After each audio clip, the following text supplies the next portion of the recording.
You know that moment when you bite into a perfect, buttery, flaky croissant and just wonder, how do they do that? How do they get all those incredible layers?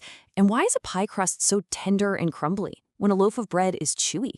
Well, today, we're going to peel back those layers and get into the delicious science of pastry. And it all starts with one single key difference. Right off the bat, here it is. The biggest thing that separates bread from pastry comes down to one glorious ingredient: fat. Lots and lots of fat. While bread dough is pretty lean, pastry dough is basically defined by being packed with it. And that, right there, is the fundamental building block for everything we're about to talk about. You see, all that fat is what gives pastry its signature texture. It's this really delicate balancing act. A great pastry has to be unbelievably light and airy, but it also has to be sturdy enough to hold a filling without just collapsing. And fat is the secret weapon to getting both of those things right. Now, there are a million different types of pastries out there, right? From flaky croissants to crumbly tarts and everything in between. But here's the cool part. They almost all fall into two main families. And what separates them? It's not the ingredients, really. It's all about the technique, specifically how you get that all-important fat mixed in with the flour. So let's start with family number one. Let's say you're dreaming of that perfect, tender, melt-in-your-mouth, crumbly texture. For a classic apple pie crust. How do you get there? Simple. You rub the fat in. For something like a short crust pastry, you take little bits of cold fat and literally rub them into the flour until the whole thing looks kind of like breadcrumbs. What this does is coat all the flour particles in fat, which stops long, chewy gluten strands from forming. By keeping those gluten strands short, hence short crust, you get that wonderfully light and crumbly result. Okay, but what if you want the total opposite? What if you're chasing those dramatic, shattering, unbelievable layers you find in a world-class croissant or a Danish? For that, you've got to layer the fat in. This amazing technique is called lamination, and it's all about folding a big slab of fat into the dough again and again and again. This creates hundreds of super thin, separate layers of dough and fat, and that is the secret to an absolutely epic flaky texture.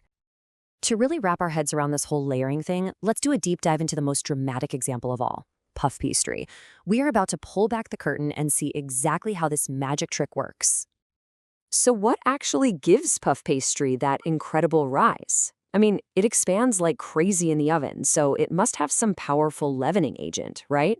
Something like yeast that makes bread rise, or maybe baking powder that gives a lift to cakes. Nope. The answer is so much simpler and honestly, way more elegant. It's just steam. That's it. No chemical leaveners, no yeast, just plain old water, heat, and a little bit of physics. Here's the play-by-play. When that pastry hits a super hot oven, the water that's trapped inside the dough layers instantly boils and turns to steam. Now that steam is trapped by the waterproof layers of fat. As the steam expands, and boy does it expand, it's got nowhere to go but up, literally pushing the layers apart and forcing the pastry to rise like crazy. It's simple physics creating a culinary masterpiece. Okay, so we know why it puffs, but how on earth do you create all those layers for the steam to get trapped in the first place? Well, that brings us to the very meticulous, very beautiful art of lamination. First, just take a moment to appreciate the final result. A properly made piece of puff pastry can have over 1,000 individual layers of dough and butter. And yeah, you heard me right, 1,024 layers is pretty typical. That's not a happy accident. It's the result of a very, very precise process. So how in the world do you build over 1,000 layers? Well, you start by wrapping a big block of butter in some dough. Then you roll it out and fold it, usually in thirds, kind of like you're folding a business letter. That's called one turn. Then, and this is key, you have to chill the dough to let all those tight gluten strands relax. Then you just repeat the process. With every single fold, the number of layers multiplies exponentially. It's this beautiful math that takes you from just 3 layers to over 1,000. All right, now that we understand the science behind the magic, we can also figure out what happens when the magic fails. Because knowing the why behind the technique is the absolute key to fixing those super common, super frustrating baking problems. Let's start with a classic. We've all been there, right? You line a pie pan perfectly, it looks beautiful, but when it comes out of the oven, it's all shrunken and warped. What happened? The culprit here is overworked gluten. If you stretch that dough out too much without letting it rest, those little gluten strands get wound up like tight rubber bands. Then the heat of the oven just makes them snap back, and boom, your pastry shrinks. The fix is actually pretty simple. Be gentle with your dough, and always, always let it rest in the fridge. Let it chill out. Okay, here's another one. A real heartbreaker. You were hoping for something light and flaky, but what you got was a heavy, greasy mess. What went wrong there? This is basically a race against time. If your fat is too soft or your oven isn't hot enough, the fat just melts and leaks out before the dough's structure has a chance to set.